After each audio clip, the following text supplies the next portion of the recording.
Gareth Southgate and England is very much struggling at the European Championships at the moment, and in this video we're going to discuss why that is in particular. And it's not that deep, it's not that hard. A few tweaks and they would have this England team rolling. As always guys, please do subscribe to the channel, it's going to help us a lot. At the moment we are covering the European Championship, but I want to know, why is Cole Palmer on the bench? Would you pick Cole Palmer or Bukayo Saka? Let me know down in the comment section. But without further ado, let's get right into the video. The lineup pretty much tells you everything, you know. I mean, seriously, a double pivot against Denmark, and you have Alexander-Arnold playing as a double pivot. I mean, seriously, you already have 3 right backs. Why is Alexander-Arnold at the European Championships, right? You play Foden on the left, where he's really good on the right. You can even pick him as a free 8 next to Jude Bellingham, and then you can bring Jack Grealish in. Oh wait, you left him at home, right, you moron? So the selection he got is all wrong in this instance.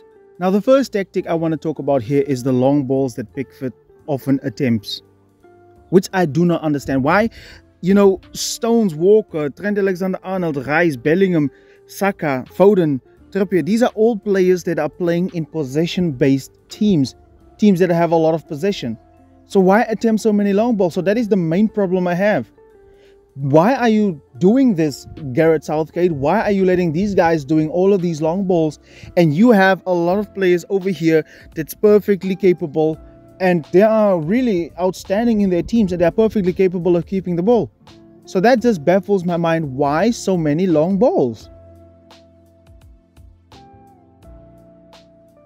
Now let's first talk about Phil Foden. And I think Phil Foden and Kieran Trippier is similar to what we have at Barcelona, the problem Barcelona has, you know, because Bellingham is always going to circulate around and Foden is going to come in all the way here in order to get on the ball, because Foden is that type of player. He wants to be on the ball, and just like Joao Cancelo did, you see that Kieran Trippier always has to come forward. But for me, I think that increases his workload, because he now has to go all the way in order to provide the width. And when there's trouble, he has to come all the way back in order to defend. And this is a similar problem we had at Barcelona, right?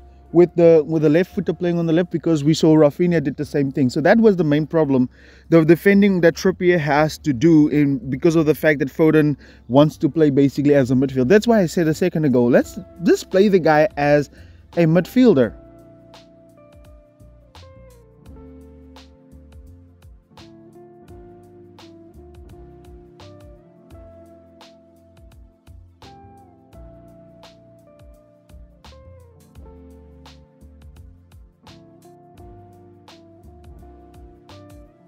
The other issue here is probably the main problem, I think, with England at the moment, is because, like I said, Phil Foden, Jude Bellingham and Harry Kane, these guys cannot play together in my opinion, right? And I think the one to sacrifice here is Harry Kane, right? Because he's not the type of number 9 that you want to see play with Foden and Bellingham. And Foden and Bellingham is really these two guys, they have been excellent for their teams. Jude for Real Madrid, of course, and then Phil Foden for Manchester City. So the one to sacrifice here is probably Kane, because Jude Bellingham and Phil Foden, these guys can play together if you have them in the half spaces. However, when the ball is being circulated, Kane does the exact same thing. So a lot of times you have these 3 guys in a similar position right here.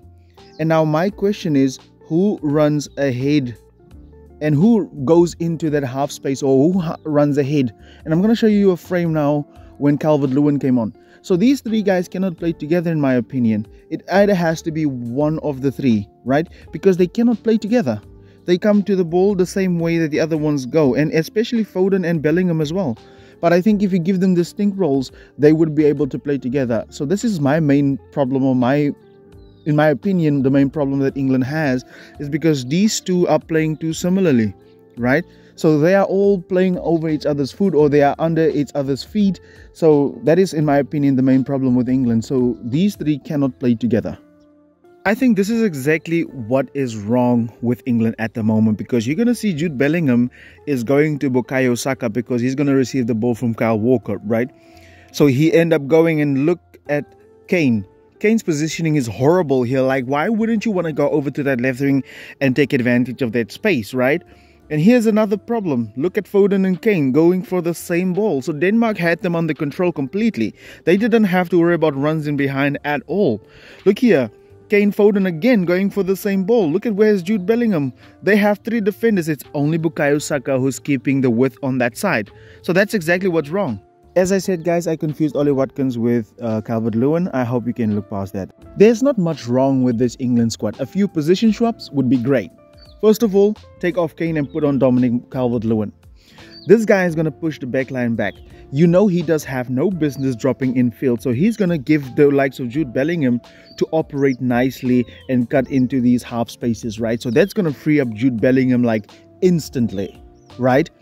Then you're going to have somebody like Conor Gallagher, who's more like a box-to-box midfield in my opinion, who's going to fill up all these spaces that Jude Bellingham cannot cover. He's going to pop up in all of these spaces, and he's going to be an extra man that's going to get into the box, right?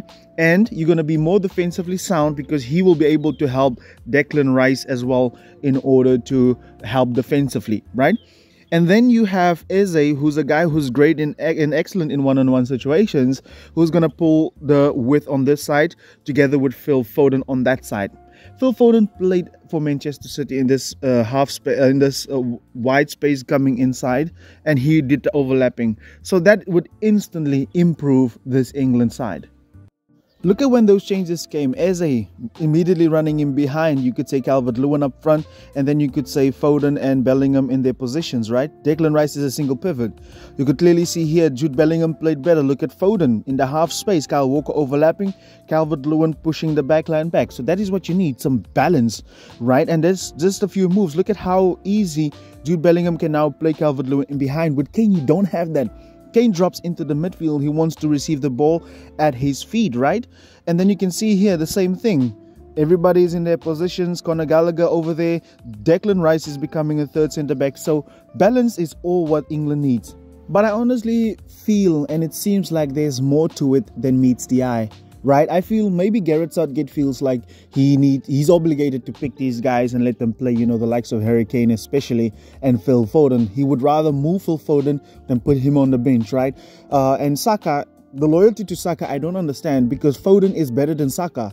Even Cole Palmer, in my opinion, is better than Saka. So why would you want to play these guys out of position and just play them in their positions and let them do what they do, right? Because I'm sure he would be able to find the balance for this team easily. He can do that. It's going to be interesting surely to see what he does in this third game, which is a must-win game for England. But I think, like we saw in this video, it's going to be easy to make these changes for them and just swap positions. And this is not about individuals. This is not about Kane. This is not about Foden. But let me know what you guys think. Subscribe as always. Catch you in the next one.